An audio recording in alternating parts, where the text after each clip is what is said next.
Assalamualaikum. Mayam kam taunrege adu anauba pawum khak message karam ga lakle irup imanaba khardagi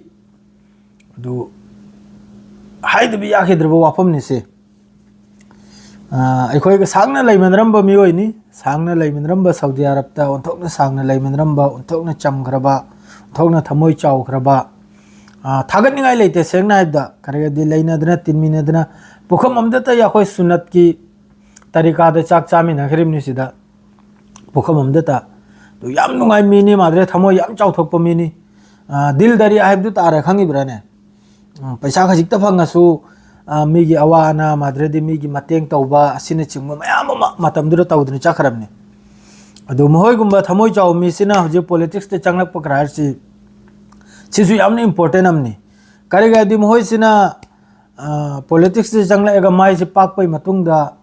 प्रजा की अफब तौने से अगोंदी थाजब लै करीगदी अन थाजब लेबू सिद लेमिनरबद सिद चपमीनरबद मखोयना तौथोइबा मखोयना चथोइबा गांथोइबा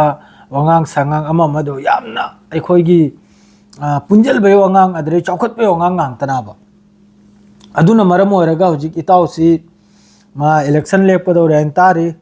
अदु अइगी तरफतैनी कोसे अदुम अइना मागी अफबदो अदुम हाइजरिमनी अदु यारगदी मयाम अमक्तों ओंजल बिदना महाक की माई से पाखल भी शेयर मिसी इंपोर्टेंट होना कसारगी होने निसी की वीडियो से कसारगी अखोई मिते पांगल पांगल इचनाव मखैगी आद्रेदी बसकांदी साबल इफम सी मखै से गिनी अदु हजिकी से फारूक चौधरी है खंग देखो अदु मी महीने दी करी है नमनो सिदे अखोई मी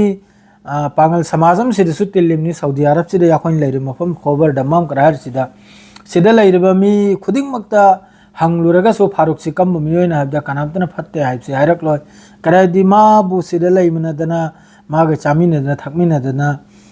तौखिमैदु लोइना हजिकसु लैराबा कोंगाय मखरमदि चाखरा खरमदि लैराबा अदु यामना फोमिनी मादु काननी माना माइ पाकप तारगदि इंशाअल्लाह सोयदमकि मयामगि कानबु ओइगनि करिगदि नमाज रुजामिनी अदुइ मथक्ता अखोयगी सिंपल मी हाइबदो अखोयगी अदु याम कैनोमदुना ताबा यामने अखोयगी हाई फाइदा कनम तौबदो अदुगुम जात नते अखोयगी लेवल अमदा लैब मीदुनि फजना मियामगा तिन्नबा माद्रेदि मिगी सुविधा असुविधा खंगबा अदुगुम मिगी अवाना खंगबा अदुगुम मिवोइनि अदु अइगी तरफतैनि सिमा दुम अइना अइगी तरफतै हाइरिनि माइदमक्ता खंगजेबदो अदु माइ पाखनसि अइना माबु करिगदि इमानमनि लखा मारसुदे चामिनदना थकमिनदना मयाम लैगिरिम अदु मागे अफबदो अइना हाइजिरिम नाबा माना सिदा लैरमगा तौथोकलंबा सिदा खरनी लेरमबदो अदु मासु जे साम फैमिली की जे साम प्रॉब्लम होइदर मासु थादोगे चकिमनि अदु जो भी हो हौजिक पावम फंगले महाक इलेक्शन लेपदौरे हैना अदु यामना हराउजै अदु माना लेपसे अदु मयामना यारगदि लैरबा लैकाय अद्रैदि अखोय समाज पांगल समाज मोइगी एरिया न जो चिंग मखैदुना अइगी वीडियो से यंगबिबा तारगदि अमक्तंग माइ पाखनजे करिगदि यंगनि अदुइ मथक्ता पाखंगनि जंजंग लाउमिनि मयाम के कानब खजितंग सिलक्कनि माना अदुमय साथमनि सेंगना हाइबदा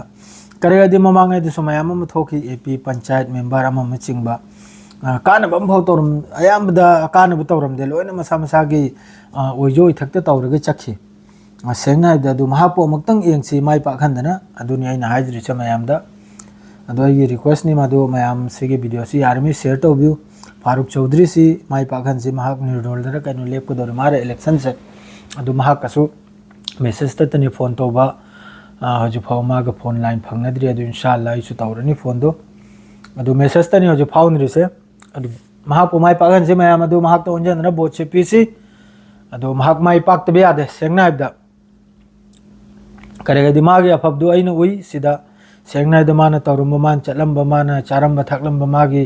लमसद हाइबदु लोइना उइ सिदा अफबनि अंथोकना फगरो मिनी दिल दरिया मिनी अदु महाक माइ पागनसि अदु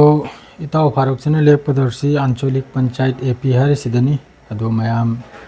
असे महाक माइ पागन दबि यादे अदु हर गई सिरे लोइजरे एपी दनि माना लेपिसे कैंडिडेट ओइरसे आंचलिक पंचायत ता अदु निर्दोल दनि माना लेपिसे तो महाक माइ पागलसि अदु सिदा लोइजरे अस्सलामु अलैकुम।